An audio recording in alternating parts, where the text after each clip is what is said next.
संत वेदांती के निधन पर योगी हुए भावुक। योगी ही नहीं, मोदी के लिए भी बहुत मायने रखते थे संत वेदांती जी। उनकी ये 4 बातें आपकी रूह कपा देंगी। जिस अयोध्या के कण कण में राम नाम बसता है, उसी अयोध्या की आत्मा से जुड़ा एक स्वर हमेशा के लिए शांत हो गया। राम मंदिर आंदोलन के वो संत जिनकी आवाज सुनते ही कार सेवकों में जोश भर जाता था, जिनके शब्दों में आस्था भी थी और दृढ़ विश्वास भी। संत डॉक्टर रामविलास वेदांती अब इस दुनिया में नहीं रहे। मध्य प्रदेश के रीवा में उनके निधन की खबर जैसे ही आई, अयोध्या से लेकर गोरखपुर और दिल्ली तक भावनाओं की लहर दौड़ गई। मुख्यमंत्री योगी आदित्यनाथ भावुक हो उठे। संत समाज की आंखें नम हो गईं और राम भक्तों को लगा जैसे आंदोलन का एक मजबूत स्तंभ गिर गया हो। बता दें, डॉक्टर रामविलास वेदांती कोई साधारण संत नहीं थे।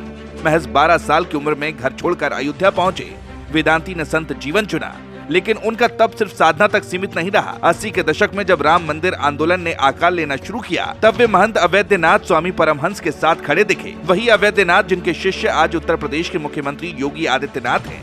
यहीं से वेदांती का नाम आंदोलन की रीढ़ बन गया।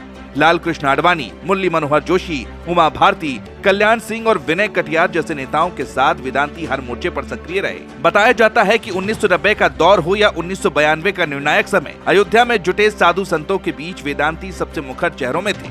वे देश भर में घूमे, गांव-गांव राम मंदिर आंदोलन की अलग जगाई।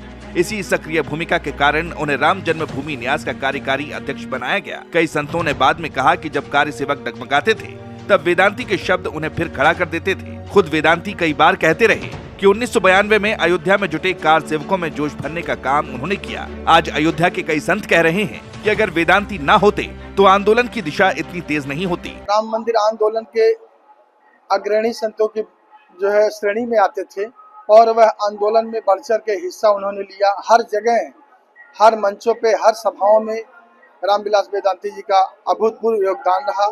आज वह हमारे बीच में नहीं है।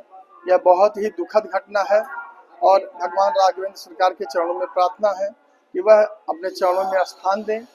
कल उनकी शोभा यात्रा यहाँ से निकलेगी, जिसमें अयोध्या के जितने भी संत महापुरुष मंडलेश्वर हैं, सभी लोग शामिल होंगे। संत वेदांती अपने बयानों के लिए भी जाने जाते थे। उनका एक वाक्य आज भी राम भक्तों के बीच गूंजता है कि जिस दिन राम जन्मभूमि पर केसरिया ध्वज लहराएगा, उसी दिन भारत की आत्मा जागेगी। उन्होंने कई बार कहा कि राम जन्मभूमि पर अब कोई ताकत बाबरी जैसी संरचना दोबारा नहीं बना सकती। 2019 में हो या हाल के सालों में, वे अपने रुख पर अडिग रहे।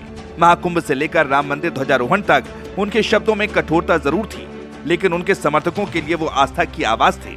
अयोध्या के एक वरिष्ठ संत ने दुख जताते हुए कहा कि वेदांती के शब्द सीधे दिल में उतरते थे, इसलिए लोग उन्हें सुनते थे। अशोक सिंघल जी के समय से लेकर के जब इक्का दुक्का महात्माओं की टोली हुआ करती थी राम जन्मभूमि आंदोलन में रामलला को मुक्त कराने के लिए, उस समय से वेदांती जी महाराज, पूज्य अवैधनाथ जी महाराज जी, रामचंद्र परमहंस जी महाराज जी, इन महापुरुषों के साथ वेदांती जी लगे रहे और निरंतर राम जन्मभूमि को मुक्त कराने के लिए, प्रभु श्री राम का भव्य दिव्य मंदिर बने, सनातन धर्म की रक्षा के लिए, गौ रक्षा के लिए निरंतर उनका योगदान रहा। आज हम लोगों के बीच में नहीं है। यहाँ ये भी जानते हैं कि वेदांती मोदी योगी के खास क्यों थे।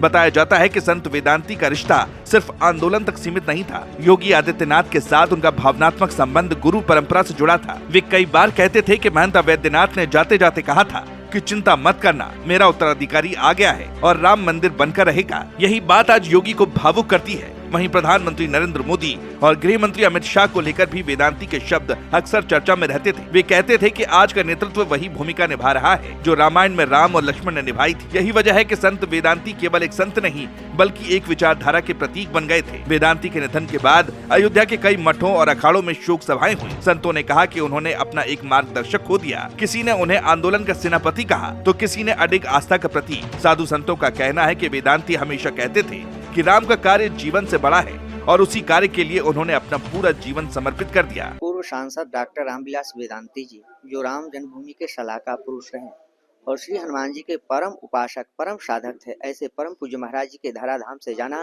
बिल्कुल अपूर्णीय क्षति है। हम लोग बहुत ही हतप्रद हूँ, बिल्कुल हताशत हूँ। ऐसे महाराज जी जिनके मार्गदर्शन में हम लोग बहुत कुछ विचार किए थे, ऐसे महापुरुष जो राम जन्मभूमि के लिए सतत आंदोलन करते रहे, आज भगवान का भव्य दिव्य मंदिर बन करके तैयार हो गया, उसके साक्षी रहे। ऐसे महानायक महापुरुषों को धराधाम से जाना अपूर्णीय क्षति है। इस क्षति का पूर्ति नहीं हो पाएगा। हम लोग बहुत ही हतप्रद हूँ। ऐसे महापुरुषों को धराधाम से इतना जल्दी जाना बिल्कुल हम लोग हतोत्साहित हूँ।